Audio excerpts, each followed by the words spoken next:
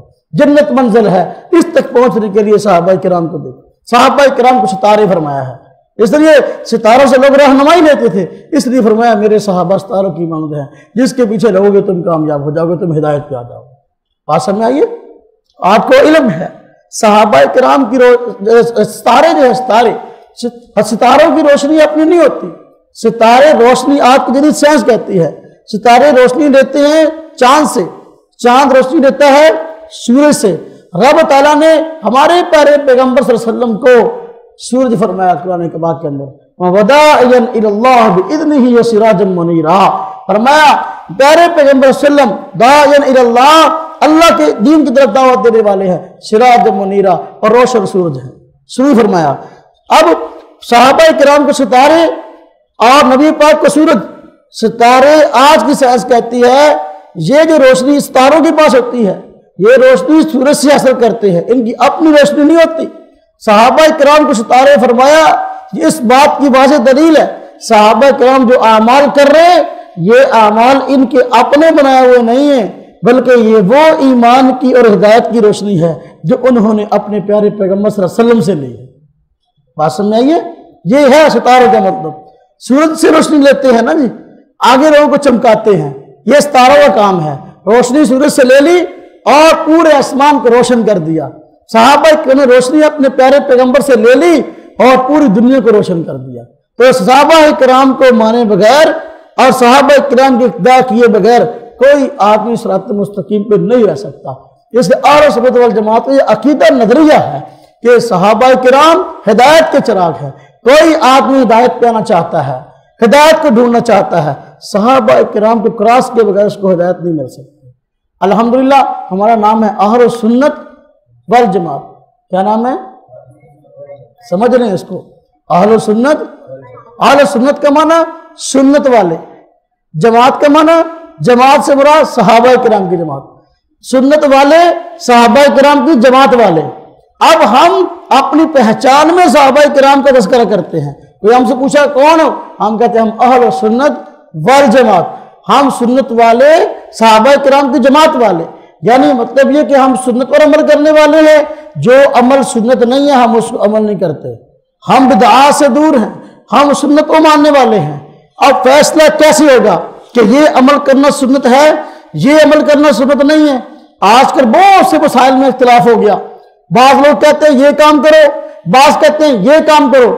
اس میں ہمارا طرز یہ ہے ہم صحابہ کرام کو دیکھتے ہیں کہ صحابہ کرام ان کا عمل کیا تھا, جو صحابہ کرام کا عمل تھا, جو صحابہ کرام کا طرز تھا, ہم اس کو اختیار کر لیتے ہیں. کسی عمل کے سنت ہونے یا سنت نہ ہونے میں فیصلہ ہم صحابہ کرام سے کرواتے ہیں کہ صحابہ کرام ہمیں بتا دیتے ہیں کہ بھئی یہ عمل سنت ہے. جو کام صحابہ کرام نے کیا وہ سنت ہے, جو کام نبی پاک کے بعد صحابہ کرام نے نہ کیا حالانکہ وہ ہدایت کے چراغ ہے, حالانکہ وہ نبی پاک صلی اللہ علیہ وسلم سے رہنمائی لینے والے ہیں, تو اس بات کی واضح دلیل ہے کہ وہ عمل سنت نہیں ہے.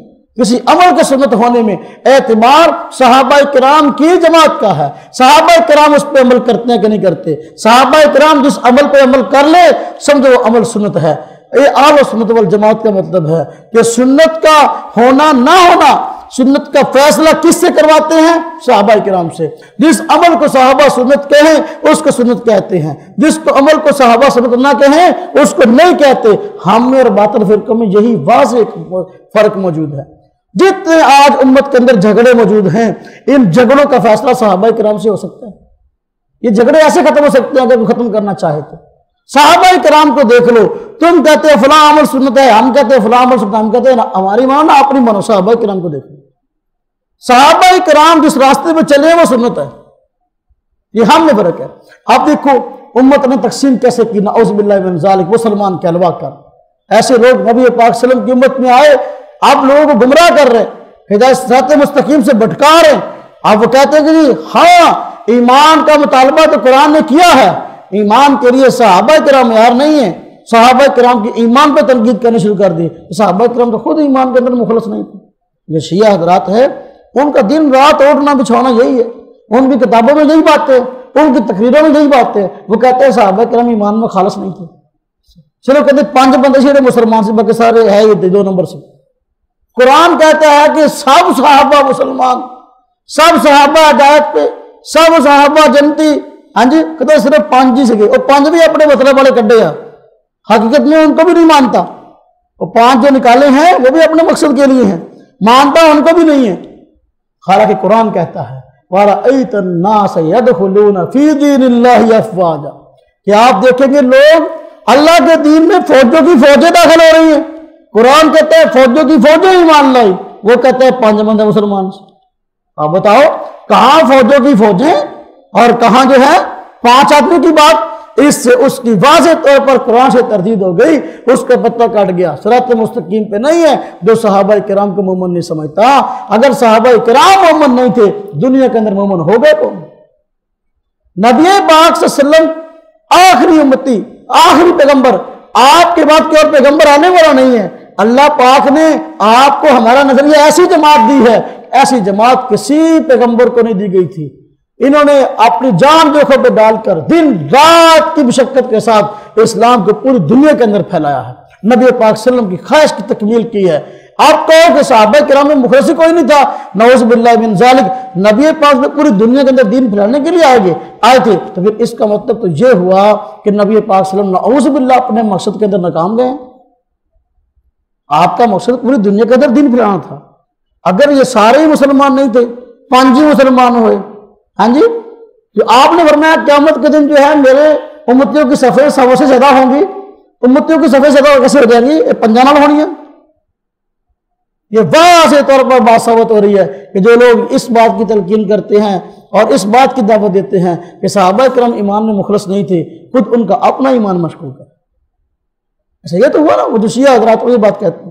اب کچھ لوگ ان کی بات آ گئے، انہوں نے ایمان کے بارے میں تو کہا صحابہ کرام ایمان میں بڑے مخلص تھے، لیکن اعمال کے بارے میں تنقید کرنا شروع کر دی اور کہنا شروع کر دیا صحابہ کرام اعمال کے اندر مثال نہیں ہے، صحابہ کرام اعمال کے اندر غلطیاں کرتے تھے، صحابی کا عمل جو ہے وہ مثالی نہیں ہے۔ اس مسئلے پر اب کتابیں لکھی جا رہی، ایسی درجنوں کتابیں مارکیٹ میں آ گئی۔ وہ لوگ جو اپنے آپ کو اہل حدیث کہتے ہیں، ان کی درجنوں کتابوں کے اندر یہ بات لکھی ہے اصول کے طور پر، یعنی اصول ان کے مذہب کا اصول ہے کہ صحابی کا قول فعل کوئی دلیل نہیں ہے، صحابی کا قول فعل کوئی حجت نہیں ہے۔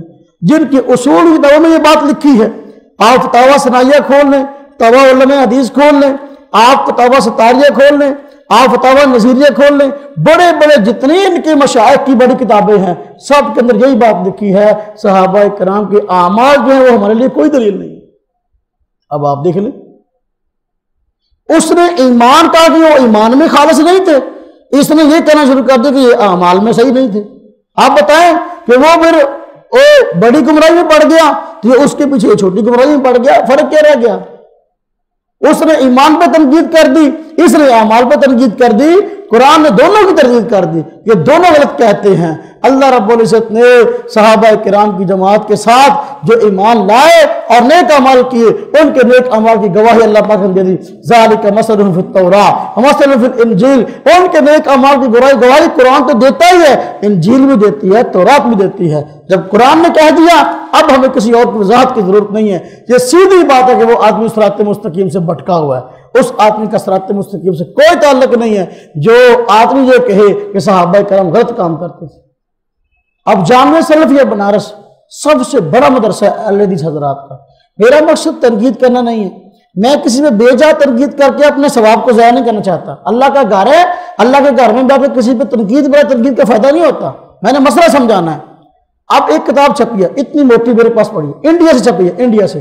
جس طرح ہمارا دارالعلوم دیوبند سب سے بڑا مدرسہ ہے، اس طرح ان کا مدرسہ جامعہ سلفیہ کے اندر بنارس کے اندر، بنارس شہر کے اندر، اس کا نام ہے جامعہ سلفیہ بنارس۔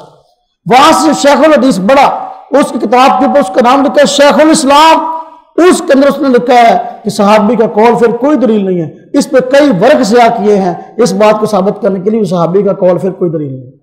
اور اس میں لکھا ہے کہ صحابہ کرام کے متعلق جو ہے 5 صحابہ خاص طور پہ ان کے اندر لکھا کہ یہ فاسق تھے، اور ان کے فاسق ہونے پر دلائل حضرت معاویہ رضی اللہ عنہ کو فاسق لکھا ہے اور ان پر تنقید کی ہے، حضرت مغیرہ بن شعبہ کو فاسق لکھا ہے، حضرت جو ہے ابو سفیان کو فاسق لکھا ہے، اور جو ہے اپنا اور صحابہ کرام میں جو ہے کچھ حضرات کو فاسق لکھا ہے، اور نعوذ باللہ من ذالک۔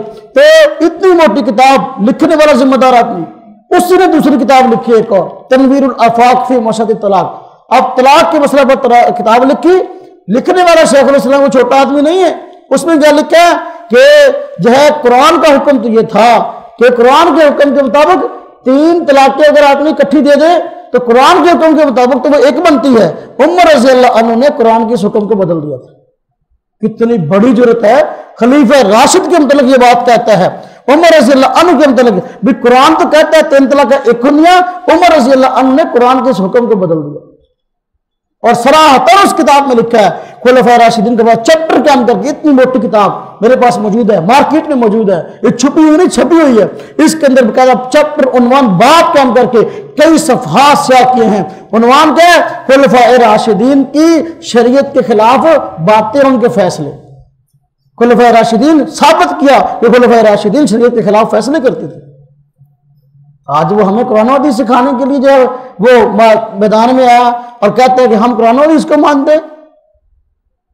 تو یہ ایسی کتابیں مارکیٹ میں آ رہی، لکھنے والا کوئی آوارہ آدمی نہیں، لکھنے والا کوئی غیر ذمہ دار آدمی نہیں، تو جو ہے لکھنے والا آدمی وہ ہے جو چوٹی کا ان کا عالم مرکز کے اندر سب سے بڑے مدرسے کے اندر بیٹھا ہے، اس کے نام کے ساتھ شیخ الاسلام لکھا ہے، تو یہ باتیں لکھتا ہے، کہتا ہے عمر رضی اللہ عنہ، عبداللہ بن مسعود رضی اللہ عنہ صراحتاً شریعت کی خلاف ورزی کے مرتکب ہوئے۔ یہ اس کے الفاظ ہیں کتاب کے۔ ہمارا دل ایسے نہیں دکھا ہوا، لوگ ہمیں کہتے ہیں کہ جو ہے یہ تو پاگل ہو گئے، یہ تو ایسی لڑائی لڑتے ہیں۔ خدا کی قسم اگر ہماری ذات کا مسئلہ ہو، ہمیں اپنی ذات تک کسی سے کوئی اختلاف ہے ہی نہیں ہے۔ ہم تو اگر کسی سے اختلاف کرتے ہیں اس لیے کرتے ہیں کہ انہوں نے صحابہ کرام کو نہیں چھوڑا، انہوں نے ائمہ کرام کو نہیں چھوڑا، انہوں نے بڑے بڑے محدثین کو نہیں چھوڑا، ان پر جب اس طرح کے نشتر چلاتے ہیں ہمارا دل دکھتا ہے، پھر ہمیں بتانا پڑتا ہے کہ وہ اپنی کتابوں کے اندر کیا لکھتے ہیں اور عوام کو قرآن و حدیث کے نام پر لے کے کہاں جا رہے ہیں۔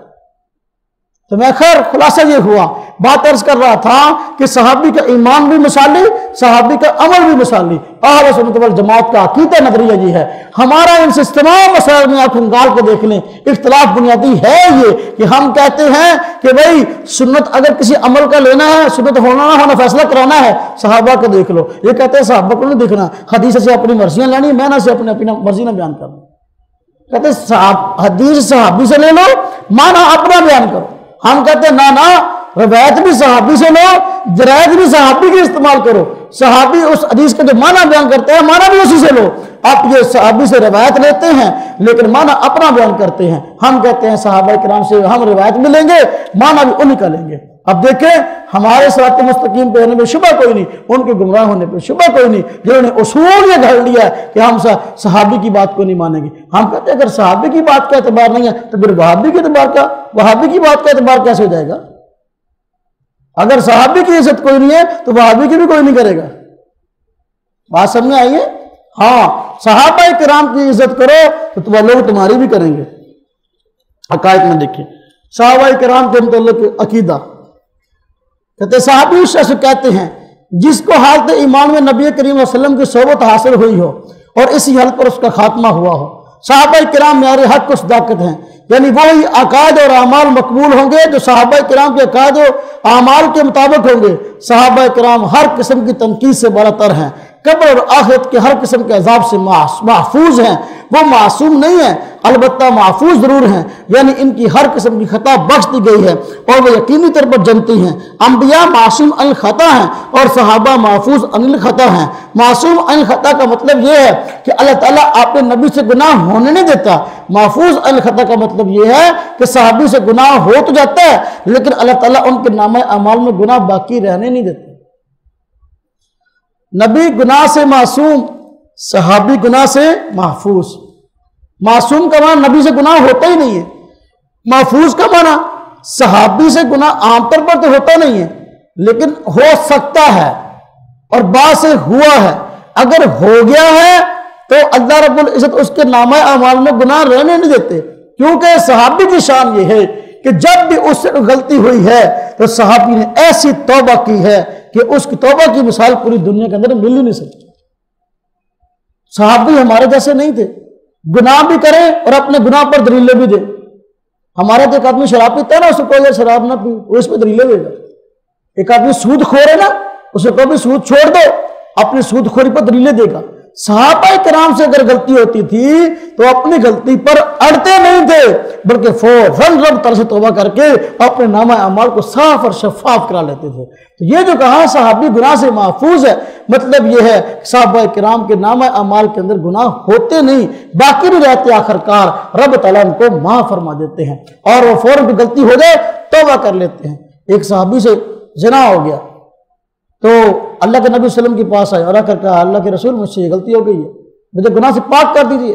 شادی شدہ آدمی کی سزا یہ ہے کہ اگر بدکاری کر لے تو اس طرح خود اقرار کر لے یا گواہ ثابت ہو جائے، اب اس کی سزا کو اس کو رجم کرو، پتھر مار کے ہلاک کرو۔ وہ خود آگے کہ مجھے گناہ سے پاک کر دیجیے۔ صحابہ کرام نے اس کو پتھر مار کے ہلاک کیا۔ تو اب جو ہے فرمایا اس نے ایسی توبہ کی ہے کہ اس کی توبہ کو جہان والوں پر تقسیم کرو، سب کی بخش ہو جائے۔ ایسی توبہ کرتے تھے وہ، یہ سے گناہ ہوتا تھا۔ صحابہ کرام اور گناہ اس کا باقی رہنا ایسا ہو ہی نہیں سکتا۔ اللہ رب العزت نے صحابہ کرام کو ایسی ایمانی کیفیت اور ایسے تقوی سے نوازا تھا کہ ان کے نامہ اعمال میں گناہ باقی رہتے نہیں تھے۔ بعض صحابہ کرام سے جو گناہ ہوئے تخوینی طور پر رب تعالیٰ کی طرف سے ایسا معاملہ تھا تاکہ شریعت کے احکام کا نفاذ اور اس کی عملی صورتیں سامنے لانی تھی۔ اگر یہ مسئلہ پیش آ جائے تو اب کیا ہے، یہ مسئلہ پیش آ جائے تو اب کیا ہوگا، تو تکوینی طور پر بعض معاملات ایسے ہوئے ہیں۔ اس کا یہ مطلب نہیں کہ صحابہ کرام کو ہم تنقید شروع کر دیں، صحابہ کرام سے غلطی ہوئی بھی ہے، اللہ رب العزت نے خود معاف کر دیا اور انہوں نے خود توبہ کر لی ہے، ان کے نامہ اعمال میں رہی کوئی نہیں، ہم ان پر تنقید کر کے اپنے نامہ اعمال سے کریں گے، ایسا کوئی نہیں۔ اللہ پاک نے فرما دیا صحابہ کرام سے کسی معاملے میں غلطی ہوئی تو فرمایا وَلَقَدْ عَفَا عَنْكُمْ، اللہ رب العزت نے ان کو معاف کر دیا۔ عَفَا اللَّهُ عَنْهَا، اللہ رب العزت نے اسے معاف کر دیا۔ ہاں جی، تو اللہ رب العزت خود معاف کر دیتے ہیں۔ جب اللہ نے معاف کر دیا اور نبی پاک صلی اللہ علیہ وسلم کو فرمایا گیا استغفر لہم،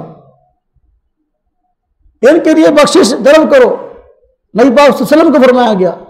اب نبی پاک صلی اللہ علیہ وسلم ان کے لیے دعائے مغفرت فرمائے، غلطی ہو جائے اللہ پاک معاف کر دیں، آپ کو کھاتا رہ گیا گناہ والا، کوئی نہیں رہا۔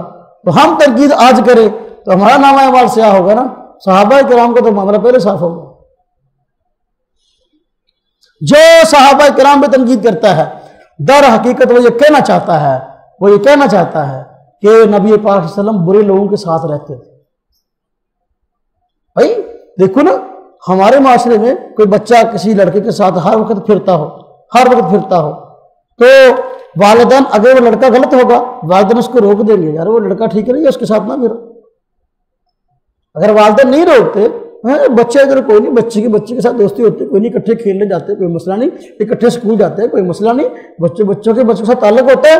لیکن جب دیکھو پیارے پیغمبر صلی اللہ علیہ وسلم جن لوگوں کے ساتھ بیٹھتے تھے، جن لوگوں کے ساتھ نماز پڑھتے تھے، جن لوگوں کے ساتھ جنگ میں جاتے تھے، جن لوگوں کے ساتھ بیٹھ کے جو ہے کھانا کھاتے تھے اور زندگی کے معاملات سارے نپٹاتے تھے، کوئی آدمی کہیے سارے 2 نمبر بندے تھے، وہ کہنا چاہتا ہے نعوذ باللہ ہمارے پیغمبر کا تعلق 2 نمبر لوگوں کے ساتھ، وہ اس کا ایمان کیسے باقی رہے گا؟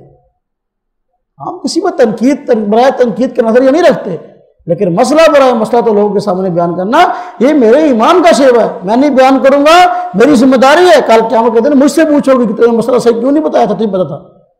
جس مسئلے کا ہمیں پتہ ہے الحمدللہ ہم بتائیں گے، کوئی ہمیں اچھا کہے کوئی ہمیں برا کہے۔ بات سمجھ آئیے؟ 19ویں سبق کے مسائل و احکام، عنوان قائم ہوا ان کا کہ نماز کے وہ احکام جن میں عورت مردوں سے مختلف ہے، جن میں عورت مردوں سے، توجہ کیجئے گا، مرد عورت کی نماز میں اہل سنت والجماعت کا موقف ہے کہ مرد عورت کی نماز میں فرق ہے۔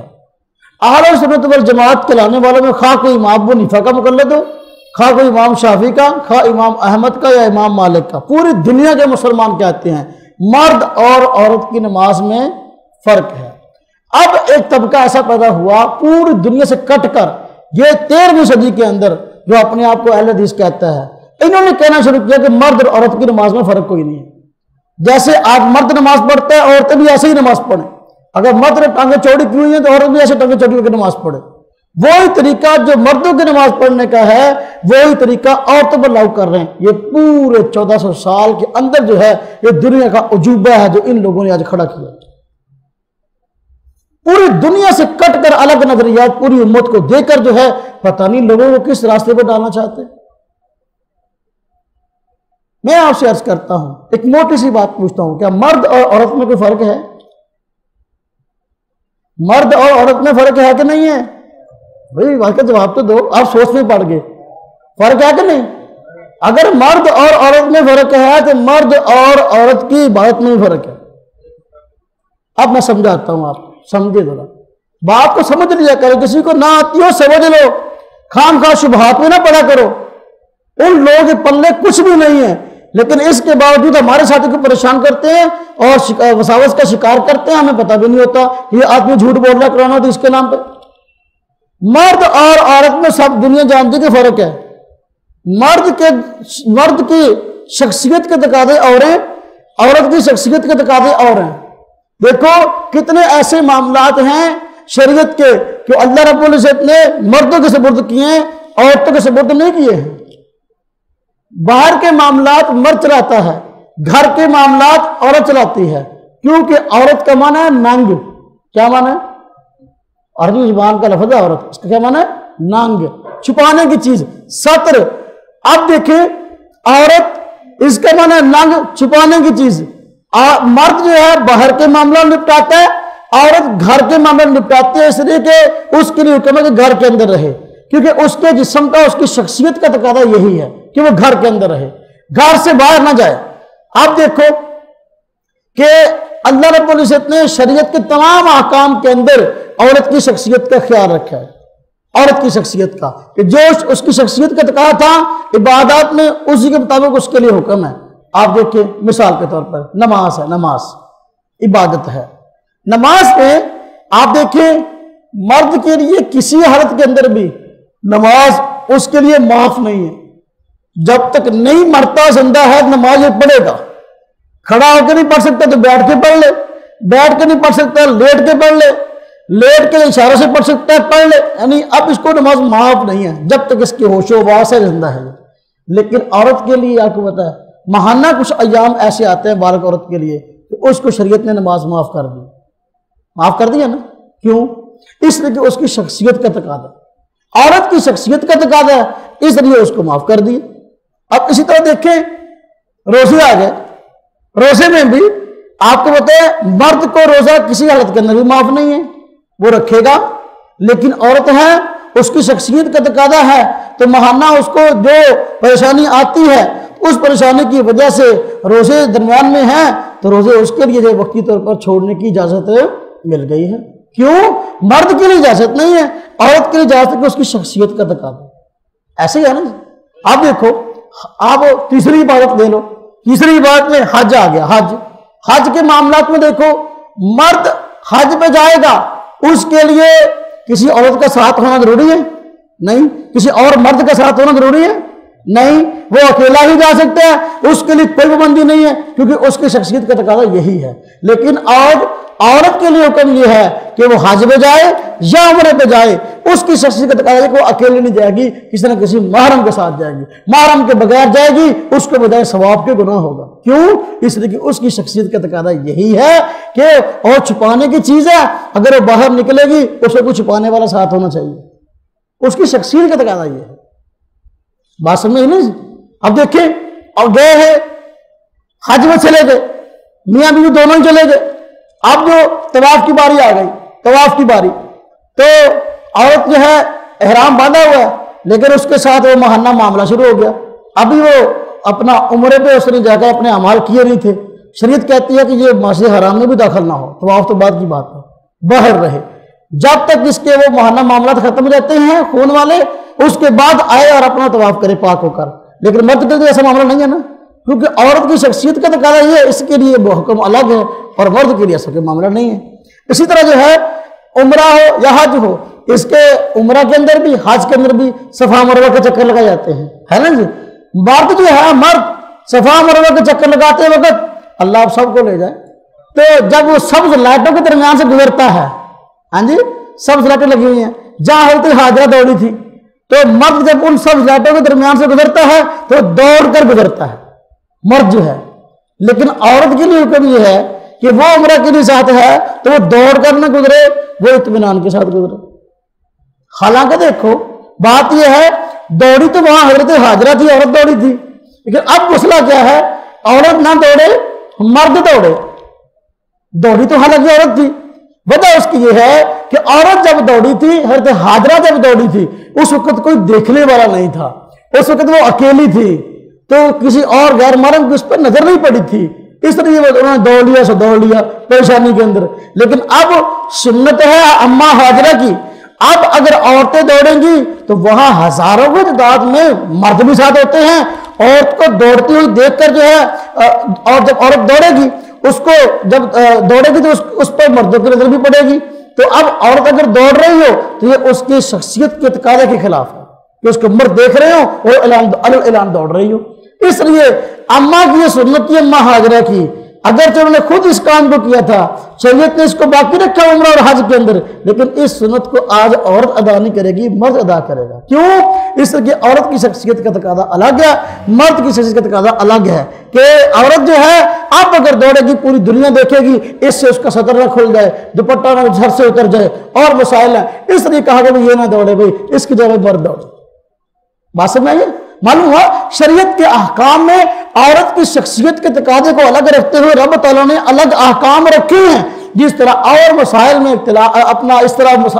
اپنا یہ معاملات ہیں کہ عورت کا معاملہ اب مردوں سے مختلف ہو گیا ہے، نماز کے اندر بھی مردوں کا معاملہ عورتوں سے الگ ہو گیا، عورتوں کا معاملہ مردوں سے الگ ہو گیا، عورت کی شخصیت کے تقاضے کی وجہ سے۔ اس لیے فرمایا عورت چونکہ اس کا سارا جسم سطر ہے، ہم پڑھ چکے ہیں، لیکن مرد کا سطر کتنا ہے؟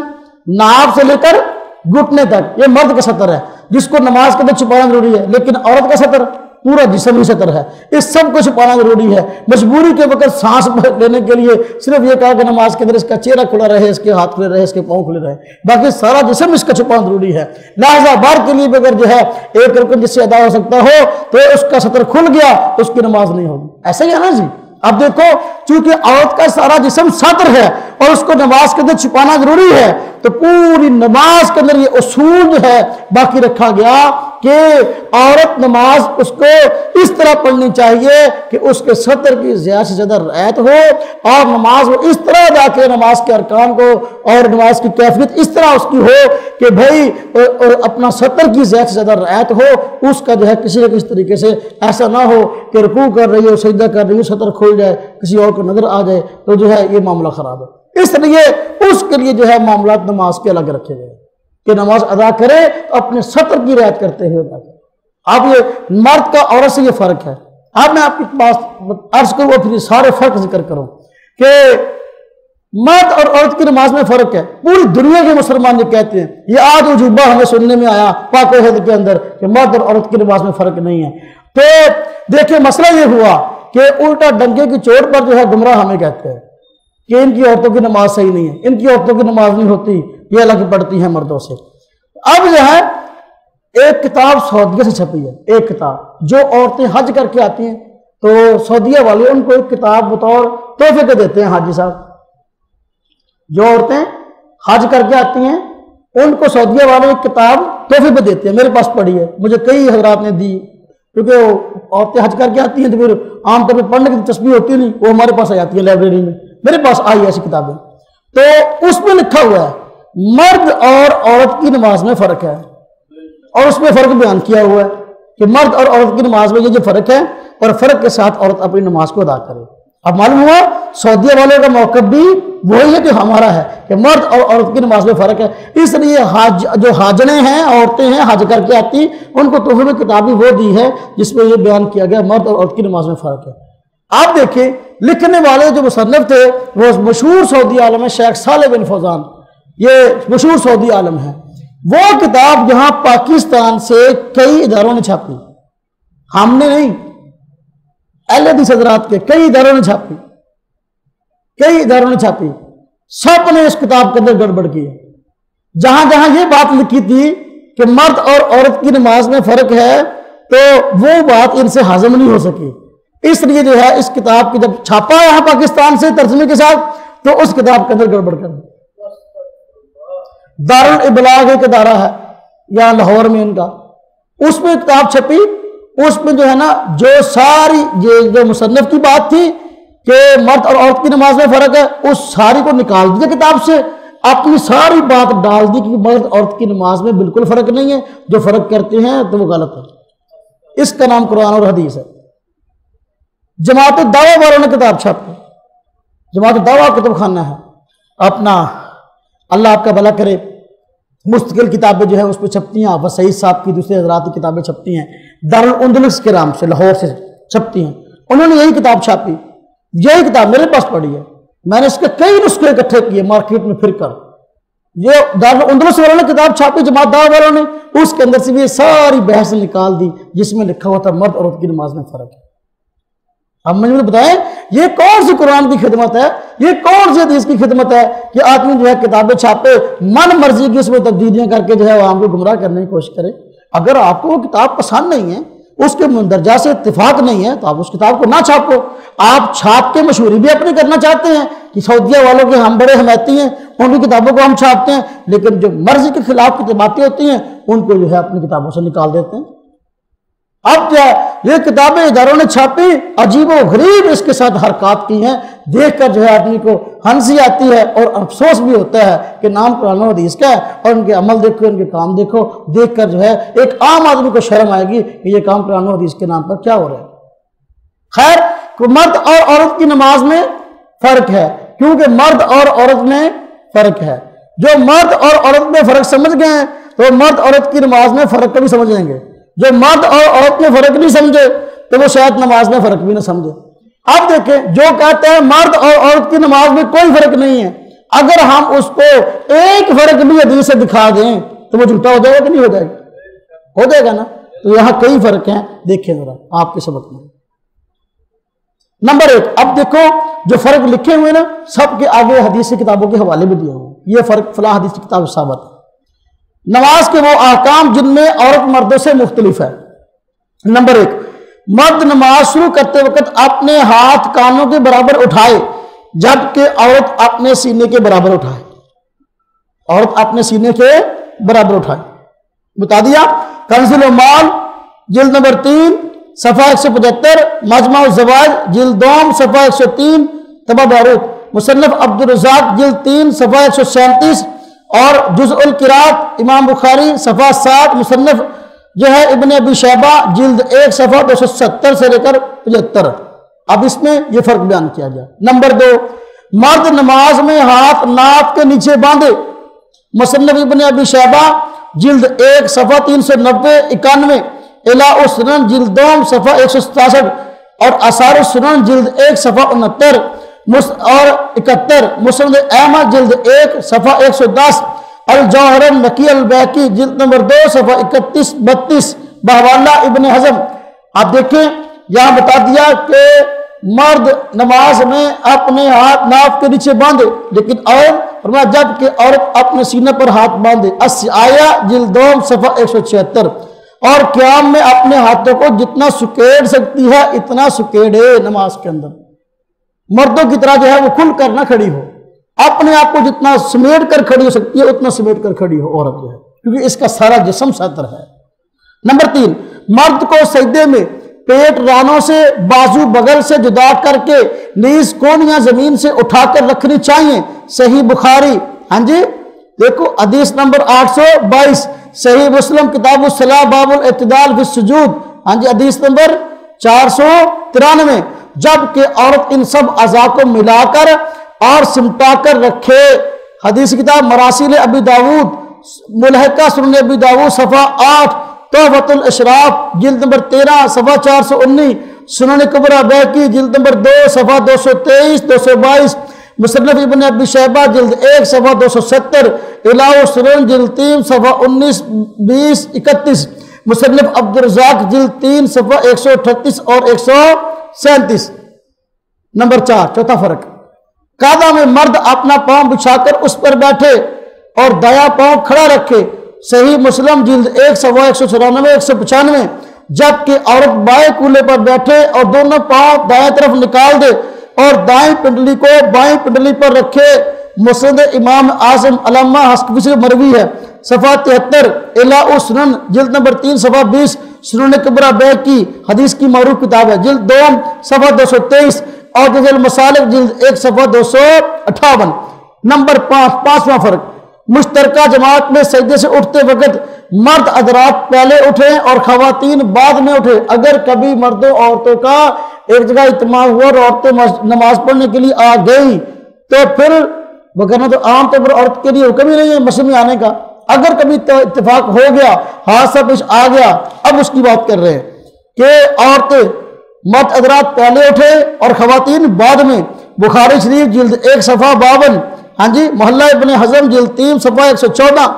نمبر 6، مرد کا سر اگر نماز میں ننگا ہو تو اس کی نماز ہو جائے گی، بائی چانس ننگی سے نماز پڑھ لے کوئی حرج نہیں، مجبوری ہے، عادت نہیں بنانی، وہ مکروہ ہو جائے گا، تو خیر بائی چانس مجبوری کے وقت جو ہے ننگے سر نماز پڑھ لے گا، نماز اس کی ہو جائے گی، لیکن اس کے لیے پگڑی اور ٹوپی افضل ہے، بخاری شریف جلد 1 صفحہ 56، جبکہ عورت کی نماز بغیر دوپٹہ کے ہوتی نہیں، ننگے سر نماز عورت ایک بھی پڑھ لے نہیں ہوگی اس کی۔ جی سنن ابی داؤد جلد 1 صفحہ 94، ترمذی شریف جلد 1 صفحہ 56، سنن ابن ماجہ صفحہ 48، مصنف عبدالرزاق جلد 3 صفحہ 130، سنن کبریٰ بیہقی جلد 2 صفحہ 223۔ نمبر 7، مردوں کے لیے افضل بلکہ ضروری ہے کہ وہ فرض نماز باجماعت ادا کریں، اس کے طرف پر نبی صلی اللہ علیہ وسلم نے وعیدیں بیان فرمائی ہیں، سنن ابی داؤد جلد 1 صفحہ 180 صفحہ 80 81 82، نسائی شریف جلد 1 صفحہ 134 35 36، صحیح بخاری جلد 1 صفحہ 89، صحیح مسلم جلد 1 صفحہ 231، ترمذی جلد 1 صفحہ 51 52، سنن ابن ماجہ صفحہ 57۔ جبکہ عورت کے لیے اس کا گھر میں نماز پڑھنا بہتر ہے، چنانچہ حدیث کا حوالہ سنن ابی داؤد جلد 1 صفحہ 84، سنن کبریٰ بیہقی جلد 3 صفحہ 131 32 اور 133، مسند احمد جلد 6 صفحہ 371، الہ سنن جلد 4 صفحہ 230۔ بلکہ عورتوں کے لیے شرائط کی خلاف ورزی کی وجہ سے مسجد میں آنا ہی مکروہ ہے، کیونکہ ان کے لیے حکم تھا کہ بن سور کے نہ آئیں، خوشبو لگا کے نہ آئیں، آج کل عورتیں اگر آؤں گے تو کم کر کے آن گیا، اس کر کے نماز مسجد آنا ہی مکروہ ہے۔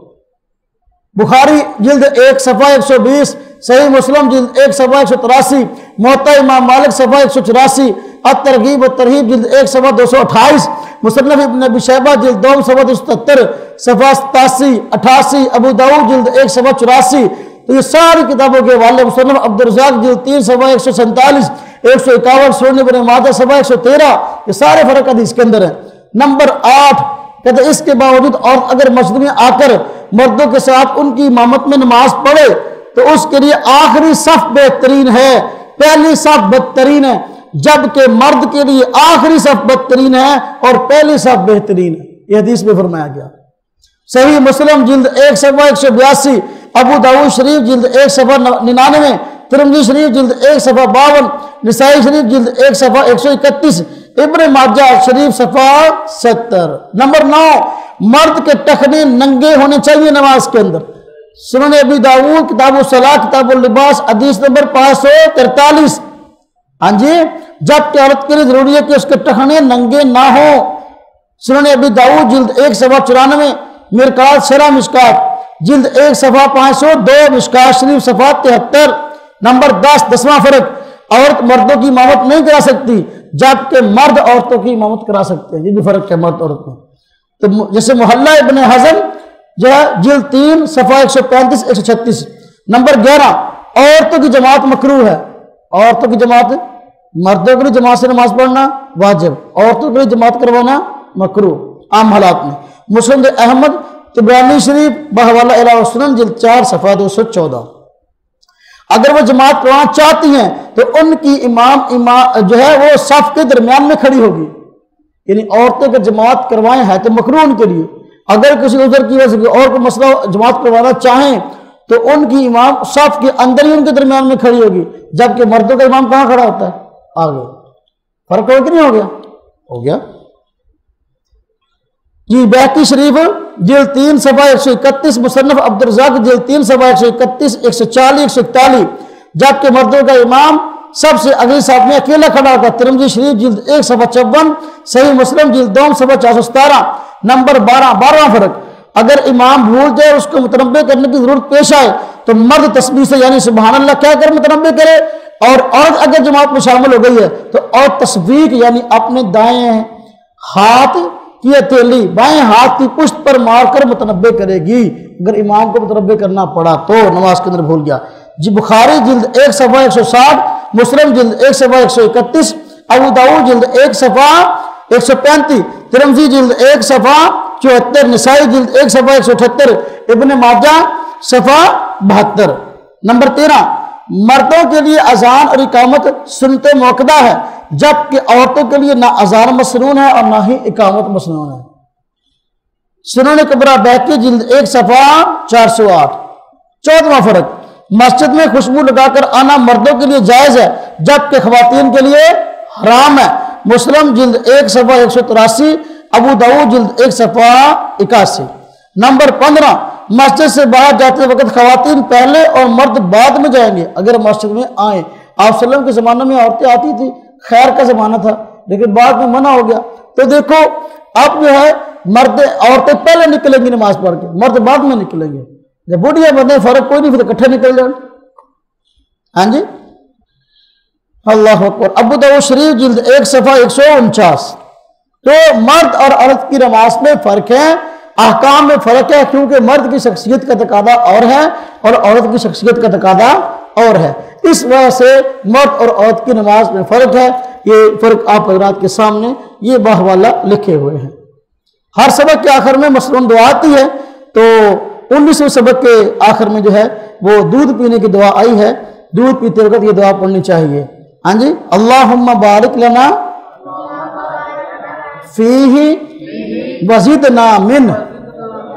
اللہم ترجمہ، بارک لنا فیہ، اے اللہ ہمارے لیے اس دودھ میں برکت عطا فرما، وزدنا من، اور ہم کو مزید عطا فرما.